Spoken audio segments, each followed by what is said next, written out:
মায়ের কাছে আমরা ক্ষমা প্রার্থী, মানবতা আপনাদের কাছে আমরা আজকে লজ্জিত।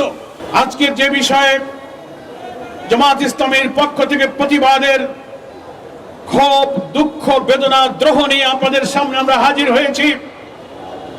শুধু রাজধানী ঢাকা নয়, যারা গণমাধ্যমের সংবাদপত্রে সোনার টুকরা, ফুটফুটে চেহারার রাবিসার দৃশ্য, এই খুনের কাহিনী যারা পড়েছে, মহানগরী উত্তরের আমি তার বাড়িতে গিয়েছেন, আমাদের অনেক নেতারা গিয়েছেন। তাদের যে আবেগ, তাদের যে কষ্ট, তাদের যে বেদনা, তাদের মধ্যে যে অপরাধ বোধ এবং ব্যর্থতার বোধ, যে গ্লানি নিয়ে আমরা আপনাদের সামনে দাঁড়িয়েছি, সেই বেদনা ভাষায় প্রকাশ করার ক্ষমতা আমরা যেন হারিয়ে ফেলছি। সংগ্রামী দেশবাসী, কি নিষ্ঠুর, নৃশংসভাবে হত্যা করা হয়েছে। গণমাধ্যম কর্মীরা বলছেন মেয়েটি কেবল 1 থেকে ক্লাস 2-তে উঠেছে, 7 বছরের মতো বয়স হবে। মেয়ের বাবাকে দেখলাম কেঁদে কেঁদে বলছে, আমি 7টি বছর আমার বুকে নিয়ে তাকে ঘুমিয়েছি, কিভাবে আমার রাত কাটবে। কুপিয়ে কুপিয়ে তার দেহকে খন্ড খন্ড করা হয়েছে। ওইটুক শিশুর মাথা আলাদা করে তাকে বাথরুমের মধ্যে ফেলা হয়েছে।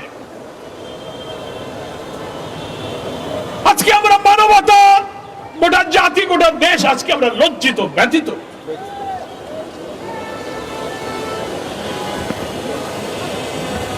আমরা শিশুর অফিসার, মা বাপ, এই দেশের সমস্ত মায়ের কাছে আমরা ক্ষমা প্রার্থী, মানবতা আপনাদের কাছে আমরা আজকে লজ্জিত।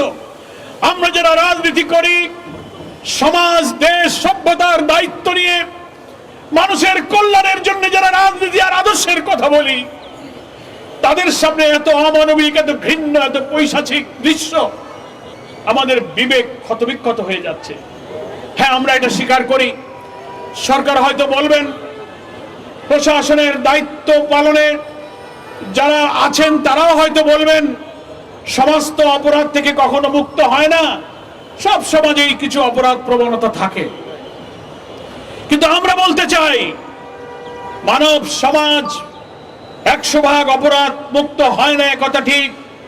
অপরাধ প্রবণ মানুষের মধ্যে অপরাধী মানসিকতা থাকে। তাই বলে সেই অপরাধ, এত নিষ্ঠুরতা, এত বর্বরতা, এত নৃশংসতা, দিনের বেলা কলিজার টুকরা মেয়ের গলায় ছুরি চালিয়ে মাথা আলাদা করতে পারে, এই নৃশংসতা আইয়ামে জাহেলিয়াতের বর্বরতাকে হার মানিয়ে দিয়েছে। দেশের মানুষ কাঁদছে, মায়েরা কাঁদছে, পিতা ক্ষোভে দুঃখে বলছে, আমি বিচার চাই না, বিচার হবে না, আপনারা বিচার করতে পারবেন না। তারপরেও আমাদের স্বরাষ্ট্রমন্ত্রী, অনেকে স্বরাষ্ট্রমন্ত্রী বলেন না, উনাকে বলেন সর্বমন্ত্রী। এত মানুষ কান্দে, এত মানুষের বিবেক জাগ্রত হয়, স্বরাষ্ট্রমন্ত্রীর বিবেক জাগ্রত হয় নাই।